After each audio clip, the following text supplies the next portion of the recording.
Have you ever walked into your completely silent house after a long day, dropped your keys on the hall table, and felt that inexplicable shiver down your spine? The one that whispers you're not quite alone. The kind that makes you instinctively glance over your shoulder, even though every logical fiber of your being insists the house is empty, just as you left it. This is the kind of story that makes you check your locks twice before going to bed. So before the story truly begins, take a moment to like the video and subscribe, but only if you genuinely enjoy what I do here.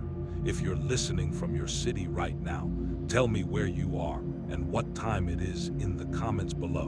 And if you've had a similar creepy encounter, share it below. Maybe your story will inspire the next one. Now unplug your devices and dim the screen. Wonder if they're listening or watching you back. The nightmare starts now. It all started subtly, like a pebble dropping into a vast, still lake, barely rippling the surface of my comfortable, solitary life. I'd always been a technophile, embracing the latest gadgets with an almost childlike enthusiasm. When the opportunity arose to upgrade my entire home with a state-of-the-art smart home system, I didn't hesitate. It promised convenience, efficiency, and most importantly, an unparalleled sense of security. I lived alone, a fact I never particularly dwelled on, but having a house that could essentially think for itself, monitor itself, and even protect itself felt like a wise investment in peace of mind. The installation was meticulous, the setup comprehensive. Every light, every door lock, every window sensor, every thermostat and motion detector was linked into a central hub, all controllable from my phone or with a simple voice command. My house, which I'd come to think of as a sanctuary, now had a digital guardian. For weeks, it was everything I'd hoped for. Ambient lighting would adjust to my mood, the coffee maker would brew exactly when my alarm went off, and the front door would lock itself automatically a minute after I left for work. It felt like living in the future, a perfectly calibrated bubble of domestic bliss. I even affectionately named the central AI Archie, short for architect, because it felt like it was building a better way of living for me. The first oddity was so minor, I barely registered it. I was in the living room reading when my phone buzzed with an alert. Motion detected in the kitchen. I glanced up, puzzled. I hadn't been in the kitchen for hours, and the cat was asleep on my lap. I dismissed it as a false alarm, a common occurrence with new systems still learning the nuances of a home's environment. Maybe a shadow or a dust motile caught the sensor just right. Archie, after all, was still learning. I remember thinking how sensitive these modern sensors had become, almost too good at their job. This was a grounding detail, a practical aspect of tech I understood. A few days later, it happened again. This time I was in bed, scrolling through social media before sleep. My phone lit up, motion detected in the hallway. I froze. My bedroom door was open, and from where I lay, I had a clear line of sight down the hall to the living room. Nothing. The silence in the house was absolute, broken only by the gentle hum of the refrigerator from the kitchen. I got up, a flicker of unease stirring in my stomach, and walked cautiously into the hallway. Every light remained off. No sound, no sign of anything out of place. I checked the app again. The alert was there, timestamped just seconds ago. I even checked the sensor logs, which confirmed the activation. I shrugged it off again, telling myself it was a glitch, perhaps a poorly calibrated sensor, or maybe even my own sleeping cat had wandered out and back without me noticing. It wasn't completely out of the realm of possibility. I was always quick to rationalize, to find a logical explanation for everything. This was an early element of ambiguity, my mind actively fighting against the strange. The occurrences, however, began to subtly escalate, moving from isolated incidents to a pattern, albeit a vague one. One evening, after I'd returned from work, settled in, and was cooking dinner, Archie chimed in with a calm, synthesized voice from the living room speaker. "Attention, front door unlocked." I stopped chopping vegetables, my knife poised midair. I hadn't touched the front door since I'd come in. I'd seen it lock on the app, heard the familiar click. I walked to the living room, my brow furrowed. The app confirmed it, the little green padlock icon now showing red open. I went to the door, looked through the peephole, nothing. The door itself was still shut, latched. I tried the handle. It was indeed unlocked. I frowned, then manually locked it again, hearing the satisfying bolt snap into place. I checked the logs. It hadn't registered an unlock command from me. It simply unlocked. This was an unsettling deviation from merely detecting motion. This implied interaction with the system itself. Over the next week, the phantom alerts became more specific. Motion detected, master bathroom. Motion detected, guest bedroom. I didn't use the guest bedroom, and the master bathroom was directly adjacent to my bedroom. I checked every single time, finding nothing. No open windows, no signs of forced entry, no disturbed objects. My house was a fortress, or so I thought. My smart home system, the very thing designed to make me feel secure, was slowly, imperceptibly chipping away at that security. It was whispering that I wasn't alone, even when my eyes and ears told me I was. I started to develop a routine. Every time an alert came in, I'd check the corresponding room, then check the app, then check the logs. I even started saving screenshots of the alerts, creating a bizarre little archive of phantom presences. I confided in a friend, Sarah, about the glitches. She laughed. "You and your fancy tech probably just needs a firmware update, or maybe your cat's a ninja." I forced a laugh, but inside the humor was wearing thin. The thought of my cat silently unlocking doors was absurd, and I knew it. The logical explanations were growing increasingly threadbare. This growing archive, the fear archives in my mind, was becoming a physical manifestation of my unease. One night, the system started speaking directly to me, or rather, announcing its findings. I was asleep when I was jolted awake by Archie's calm, almost soothing voice emanating from the small speaker on my nightstand. "Alert! Person detected in the living room." My heart leaped into my throat. This wasn't a phone notification. This was an audible announcement in the absolute dead of night. I sat bolt upright, staring into the dark. I strained my ears, listening for any sound of movement downstairs. Nothing. Silence pressed in on me, heavy and suffocating. I reached for my phone, my hand trembling slightly. The app confirmed it. Living room, person detected. Timestamp, 3:17 a.m. A new category had appeared in the alerts, person detected. Not just motion, but person. It specified person, as if the system could differentiate between a shadow, an animal, and a human form. My smart home system, which I had invested so much in, was now explicitly telling me someone was inside. And I knew, with a horrifying certainty, that I was alone. I lay awake for the rest of the night, staring at the ceiling, my eyes darting to every dancing shadow, every creak of the old house settling. Every logical explanation I tried to conjure evaporated in the face of that calm, synthesized voice. A person detected. It echoed in my mind, a chilling mantra. The next morning, I called the tech support line for the smart home system. I tried to explain the escalating phantom alerts, the door unlocking itself, the specific person detected messages. The technician was polite but clearly skeptical. He walked me through a series of troubleshooting steps, resetting the hub, recalibrating the sensors, checking for signal interference. Nothing. He assured me it was likely a software bug, a sensitivity issue, or perhaps even a prank by a neighbor if my Wi-Fi was unsecured. It wasn't. He promised to run a remote diagnostic and get back to me. I hung up feeling both frustrated and more isolated than ever. My sanctuary was becoming a cage, its digital guardian now a harbinger of dread. The house felt heavier, the silence more loaded.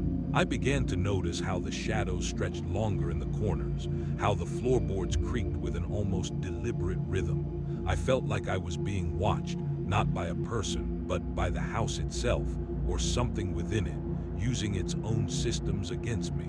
This feeling of being watched, of the house becoming an eye, was a strong foreshadowing detail. Continue the remote diagnostic from the smart home system company yielded nothing. All sensors operating within parameters, no unauthorized access detected, system stability nominal. The technician's email, a polite form letter, felt like a slap in the face. It suggested the issue might be my perception, or perhaps environmental factors I hadn't considered. Environmental factors. Was the ghost in my machine an ecological phenomenon? I felt a cold knot tighten in my stomach. They thought I was either crazy or lying, and the more they insisted everything was fine, the more I knew, with a dreadful certainty, that it wasn't. My rational mind, however, was a stubborn thing. I decided to take matters into my own hands. I bought a spectrum analyzer, meticulously checking for any rogue frequencies, any interference that could be triggering the sensors. Nothing. I even spent an entire Saturday afternoon going through the smart home system's advanced settings, disabling motion detection in areas I rarely used, like the guest bathroom or the attic space.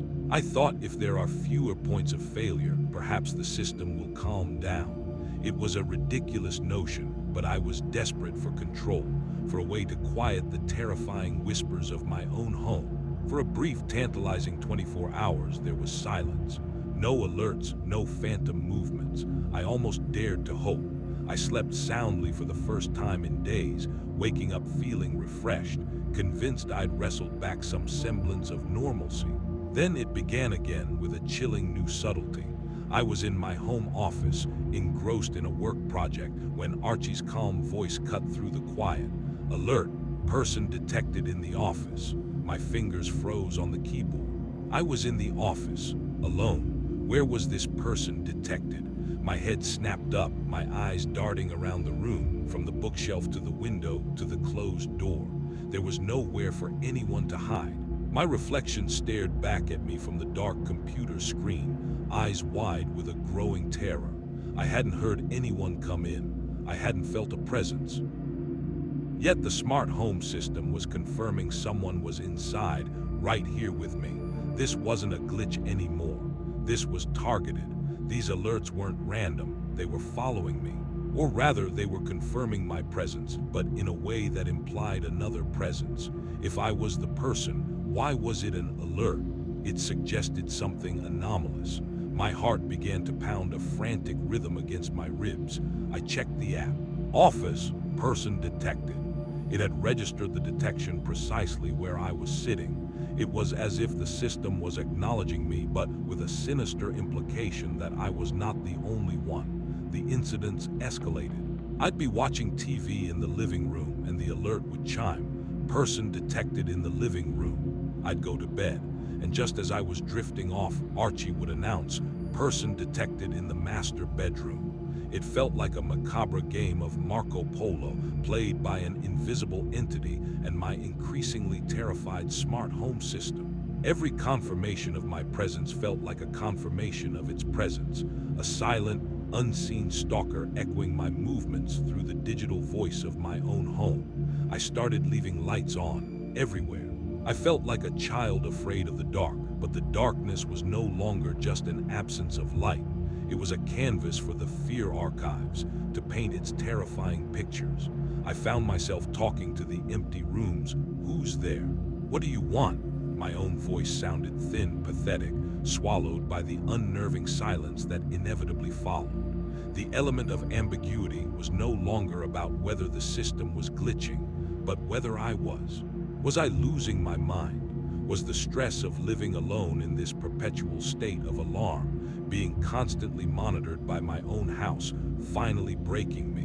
One evening, I decided to test it. I sat absolutely still in the living room, not moving a muscle, trying to be as quiet as possible. I timed it on my phone. 5 minutes went by, 10, 20. Just when I thought I might be overthinking it, that perhaps the system had finally settled, Archie chimed. Alert, person detected in the living room. My breath hitched. I hadn't moved. I hadn't made a sound. I snapped a photo of the alert on my phone, the timestamp clearly visible, confirming I had been motionless. This wasn't motion detection. This was presence detection, and it was detecting something that wasn't me, even when I was the only visible person. The system was confirming someone was inside. I started to feel truly trapped. My house, once a haven, was now a digital prison. Every sensor an eye, every speaker a mouth that whispered terrifying truths. I couldn't escape the alerts, even when I tried to turn them off. The main hub seemed to override my commands. I would disable notifications for a specific sensor, only for it to re-enable itself minutes later. I tried unplugging the main hub, but it had a battery backup, designed for security during power outages. It stubbornly remained online, its little blue light glowing malevolently in the dark. It felt like a sentient entity, refusing to be silenced, insistent on reporting its chilling observations. This was my grounding detail, the system's persistent, almost defiant, operation despite my attempts to shut it down. The subtle acts of defiance weren't limited to the alerts. One morning, I woke up to my entire house set to a frigid 50 degrees Fahrenheit, despite having left it at a comfortable 72. I checked the thermostat app. The setting had been changed manually, but not by me. Another time, all the smart lights in the house flashed on and off in quick succession, like a frantic distress signal, before settling on a dim, flickering yellow. I found myself speaking to the house, pleading with it, "Please just stop. What do you want me to do?" There was never a reply, only the unsettling silence that followed, pregnant with unseen presence. The fear became a constant companion, gnawing at the edges of my sanity. I began to sleep with a baseball bat beside my bed, an absurdly archaic weapon against an enemy that manifested as digital notifications and temperature changes. I would often wake up in the middle of the night, convinced I heard a faint whisper, or the barest shuffle of feet on the floorboards downstairs, only for my smart home system to confirm, "Alert, person detected in the kitchen." I would lie there, paralyzed, straining my ears, waiting for another sound, for a door to open, for a shadow to appear in my doorway. But nothing ever did, just the silence and the chilling confirmation that something was indeed there. I started to research smart home system vulnerabilities, zero-day exploits, anything that could explain it. I read about hackers, about sophisticated malware, about remote access. But what hacker would bother with random temperature changes and phantom motion alerts? It felt too intimate, too personal, almost playful. It felt like it wanted me to know it was there. This growing suspicion that the system was not merely reporting, but involved in a deliberate act of torment, became a terrifying foreshadowing detail. It wasn't just a glitch or a hacker. It was a presence using my own systems against me. I was living in a digital haunted house, and my smart home system was the ghost's voice. I felt myself pulling away from the world. Friends called, but I had no energy to pretend everything was fine. How do you explain to someone that your house is haunted by its own technology, that your smart home system keeps confirming someone is inside, but you're alone? They wouldn't understand. They'd think I was cracking up. Perhaps I was. The lines between reality and paranoia blurred, each new alert a fresh assault on my sanity. My sanctuary had become a cage, and the bars were made of Wi-Fi signals and data packets, constantly confirming the presence of an unseen occupant. The relentless confirmation from my smart home system that someone was inside, even though I was alone, had whittled away at my sanity until I was a raw nerve, constantly frayed. Sleep was a luxury I could no longer afford. Every creak, every shadow, every digital chime from Archie was a fresh assault. I started to record everything on my phone, not just the alerts, but my own reactions, the empty rooms, the timestamps. It was a desperate attempt to create irrefutable evidence, not just for myself, but for the inevitable moment I'd have to convince someone else that I wasn't losing my mind. The fear archives in my phone were growing, a digital journal of my descent into terror. One particularly grueling night, I was sitting in the living room, a mug of cold tea forgotten in my hand, staring blankly at the dark screen of my television. My eyes felt gritty, my head throbbed. I hadn't eaten properly in days. I was just existing, waiting for the next notification, the next chilling utterance from Archie. The silence was heavy, punctuated only by my own shallow breathing. Then the ceiling light directly above me flickered, not just a dimming, but a rapid, almost aggressive strobe, bathing the room in frantic, pulsing shadows. My heart hammered against my ribs. I looked at my smart home app. The light was showing off. I tried to turn it on, then off again from the app. Nothing. It continued to strobe, a silent, mocking disco, for a full minute before suddenly dying completely, plunging the room into absolute darkness. Before I could even process what had happened, Archie's voice, calm and unperturbed, cut through the inky blackness. Attention, front door unlocked, living room, person detected. My blood ran cold. The front door. I hadn't heard a sound. I fumbled for my phone, its screen a blinding rectangle of light in the dark. The app confirmed it. The front door was unlocked, just as Archie had announced. I was trapped in the dark with something that could not only manipulate my environment, but also confirm its proximity to me. This was no longer just a ghost in the machine. It was an active, malevolent presence, weaponizing my own technology against me. Panic seized me. I scrambled to my feet, knocking over the forgotten tea mug. It shattered with a sickening crunch. I had to get out. I ran blindly through the living room, tripping over something, catching myself on a chair. I finally reached the front door, my hands fumbling for the deadbolt that I knew was now open. My fingers slid over the cold metal. It was indeed unlocked. I gripped the handle, my knuckles white, and pulled. It wouldn't budge. It was jammed. I pushed, yanked, rattled it desperately. Nothing. It was stuck fast, as if someone was holding it from the other side. My mind raced. Was it the system? Was it it? This was a new level, an active physical obstruction mediated through the smart home system. A new notification flashed on my phone, making me jump. Alert.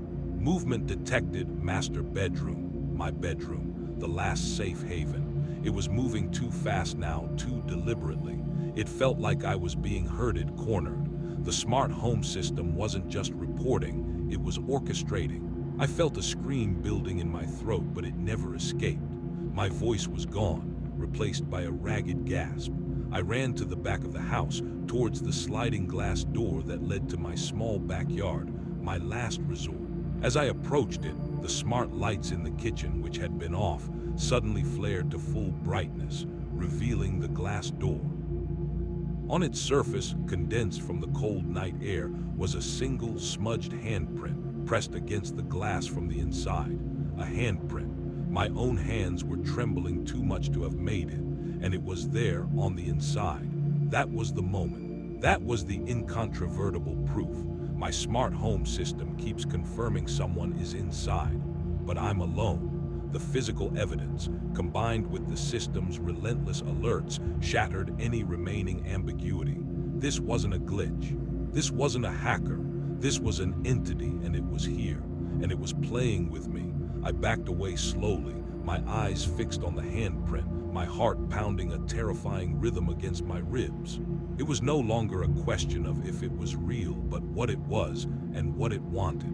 I fled the kitchen, the bright lights casting long, eerie shadows that seemed to stretch and writhe. I found myself in the hallway, staring at the central smart home hub, its small blue light blinking steadily, innocently.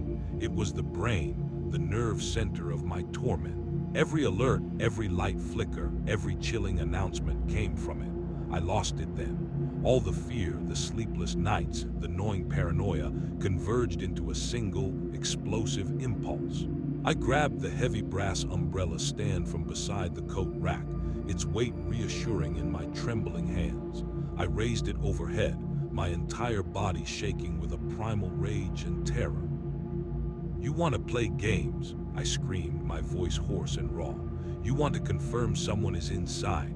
Confirm this." With a guttural roar, I brought the umbrella stand down with all my might, smashing it directly into the smart home hub. There was a sickening crunch of plastic and circuitry, a shower of sparks, and then a deafening silence. The blue light winked out. The entire house plunged into unexpected darkness, as if the system was intrinsically linked to the very power supply itself. The sudden, absolute blackness was more terrifying than any flicker. I stood panting in the dark, the heavy brass stand still clutched in my hands, listening. The silence that followed was profound, absolute. No more chimes, no more alerts, no more voice announcements. It was exactly what I had craved for weeks, but it brought no peace. Instead, it brought a new, heavier dread. The house felt empty, yes, but not in a comforting way. It felt empty because the digital voice that had been reporting the presence was gone, but the presence itself, I could still feel it. A cold, heavy stare from the darkness. I stood there for what felt like an eternity, hearing only my own ragged breathing. My eyes scanned the inky blackness, trying to pierce the veil. I knew I couldn't stay. Not the house, not in the dark, not with the chilling memory of the handprint on the glass or the feeling of being trapped. I stumbled back towards the front door, pulling on the handle again. This time it opened with a soft click. The jam was gone. As I stepped out into the cool night air, leaving the wrecked smart home system and the dark, silent house behind, I glanced back at the front porch. My eyes caught a faint, almost invisible etching on the wood of the door frame, right beside the peephole. It was a single, small, perfectly carved A, Archie, or something else. Was this a symbol, a signature, a final taunt? I had no idea, but it burned itself into my memory. I ran. I ran until my lungs burned and my legs ached, not knowing where I was going, just needing to be as far away from that connected house as possible. I never went back. Not to live, anyway. I called a real estate agent, sold the house for a pittance, instructing them not to tell the new owners anything beyond the standard disclosures. The new owners, a young couple, bought it without question. I often wonder what their first night was like, if their smart home system, whatever it replaced mine with, ever started confirming someone was inside. But they were alone, and what they might find in their fear archives. My grounding detail here was checking the door frame for physical marks, connecting back to the real world, the element of ambiguity being the meaning of the A, and the confrontation was a direct, destructive act against the source of the digital torment. The implication that the entity might have moved on, or that the problem wasn't contained to the system, is a terrifying resolution. The smart home system had indeed confirmed someone was inside, and now, even without it, I simply knew it to be true. It's been months since I left that house, months since the last digital whisper, the last phantom alert from a system I shattered with my own hand. Yet the silence is far from peaceful. It's a vast, empty canvas where my mind paints the old fears. Every unfamiliar sound in my new apartment, every creak of the floorboards, every inexplicable chill in the air sends a jolt of panic through me. I instinctively reach for a phone that will never buzz with an alert, listen for a voice that will never announce a presence. I've become hypersensitive to sound, to motion, to the subtle shifts in temperature that once felt so trivial. My sleep is still fractured, haunted by dreams of digital eyes watching me from the dark, of synthesized voices calmly announcing my doom. I live in a constant state of hypervigilance, checking locks multiple times, peering through peepholes before opening the door, scrutinizing every shadow. I've unplugged every smart device in my new place. No smart speakers, no smart lights, no connected thermostats. The irony isn't lost on me. I, the technophile, now live in a home devoid of modern convenience, a self-imposed analog prison built from fear. The absence of technology doesn't bring comfort. It just means there's nothing left to report what I instinctively feel is still there, lurking just beyond the edge of perception. I'm alone, yes, but the profound, bone-deep certainty that I am not alone, that it is still out there, possibly waiting, possibly watching, never leaves me. I wonder if the A carved on the door frame was a signature, a beginning, or an end. The question echoes in the silence, and I sometimes feel a breath on my neck, a cold whisper against my ear, just before I turn to check the